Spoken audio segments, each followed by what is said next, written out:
కేంద్ర ప్రభుత్వం అవలంబిస్తున్న కార్మిక వ్యతిరేక విధానాలను నిరసిస్తూ కార్మిక సంఘాలు దేశవ్యాప్త సార్వత్రిక సమ్మెకు పిలుపునిచ్చాయి. దీంతో కోల్బెల్ట్ వ్యాప్తంగా బొగ్గు ఉత్పత్తికి తీవ్ర ఆటంకం ఏర్పడుతుంది.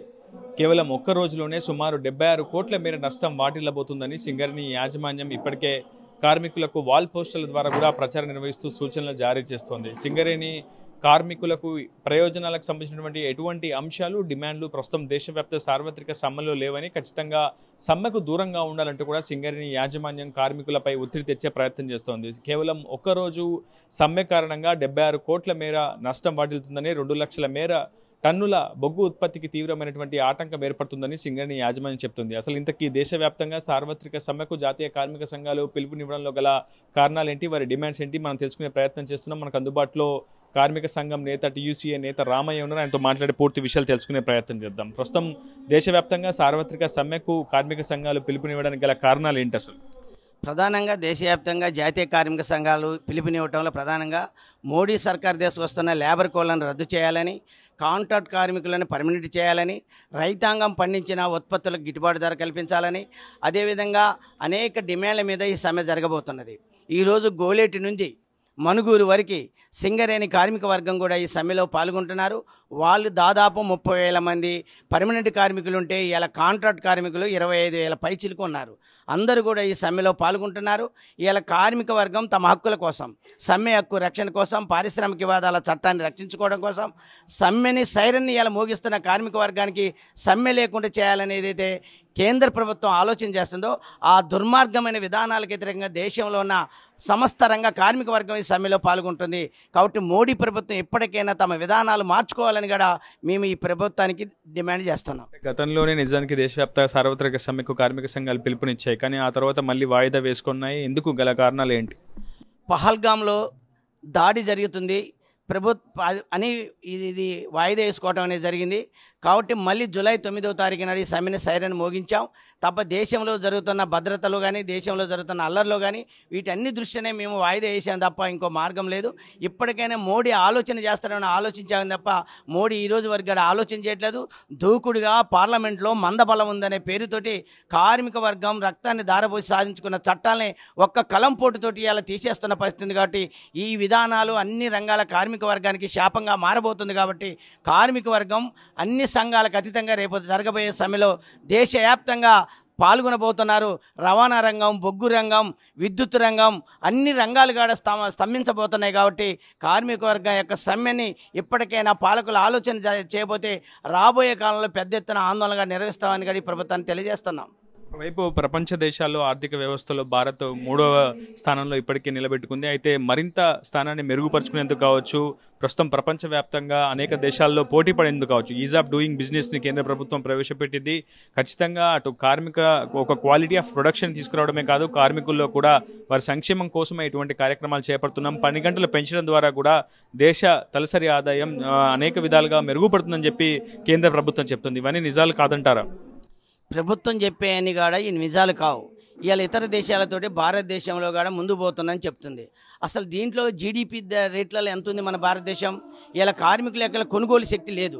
ఇలా కార్మికులకు వేతనాలు పెరగట్లేదు. దాదాపు 5 సంవత్సరాల నుంచి 10 సంవత్సరాల నుంచి అన్ని ప్రభుత్వ రంగ సంస్థల్లో పనిచేస్తున్న కార్మిక వర్గానికి 5వ వేతన ఒప్పందాన్ని అమలు చేయవలసిన ప్రభుత్వం ఈనాటి వరకు అమలు చేయలేదు. ఇక మనం ఏ రూపేణ అన్ని దేశాల కంటే ఇలా జర్మనీ కంటే మనం ముందు పోతున్నామని చెప్తుంది, జపాన్ కంటే ముందు పోతున్నామని చెప్తున్నది, అమెరికా కంటే ముందు పోతున్నామని చెప్తుంది. అసలు మన దేశంలో నిరుద్యోగ సమస్యలు పరిష్కరించారా? కార్మికుల యొక్క పర్మనెంట్ కార్మికుల యొక్క వేతనాలు పెంచుతుందా?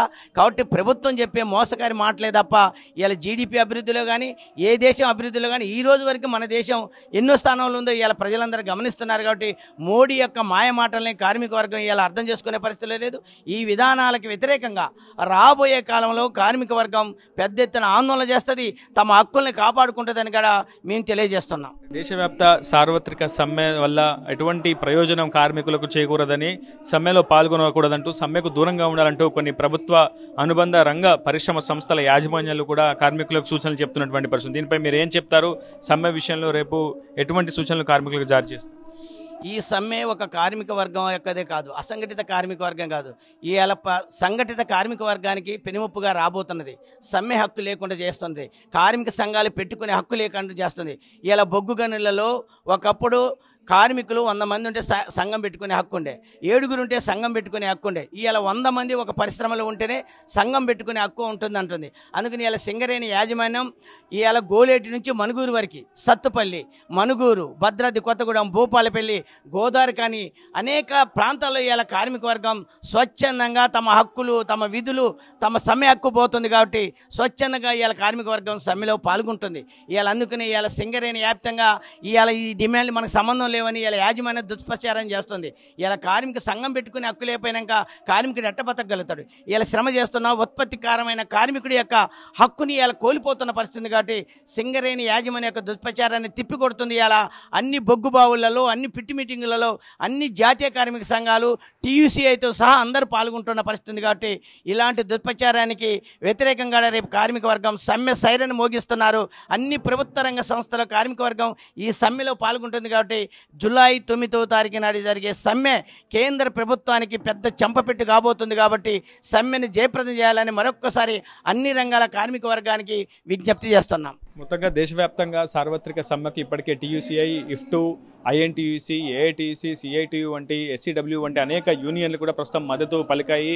ఇప్పటికే సింగరేణి కోల్ బెల్ట్ వ్యాప్తంగా కూడా ఫిట్ మీటింగ్లు, గేటింగ్ మీటింగ్లు నిర్వహిస్తున్నాయి. ఖచ్చితంగా రేపు కేంద్ర ప్రభుత్వ వ్యతిరేక కార్మిక విధానాల పట్ల పూర్తి స్థాయిలో నిరసిస్తూ ఒక నిరసనను కూడా వ్యక్తం చేయాల్సినటువంటి అవసరం ఉందని జాతీయ కార్మిక సంఘాలు, విప్లవ కార్మిక సంఘాలు భావిస్తున్నటువంటి పరిస్థితి.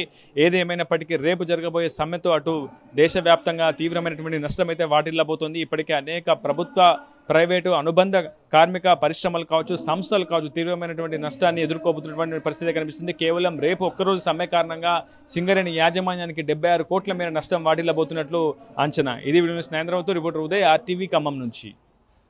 తెలుగులో న్యూస్ కి ఫాస్టెస్ట్ యాప్ ఇప్పుడు టోటలీ న్యూ అవతార్లో జస్ట్ 5 సెకండ్స్ లో కంప్లీట్ న్యూస్. సోషల్ మీడియాలో ట్రెండ్స్ కి వన్ స్టాప్ సొల్యూషన్.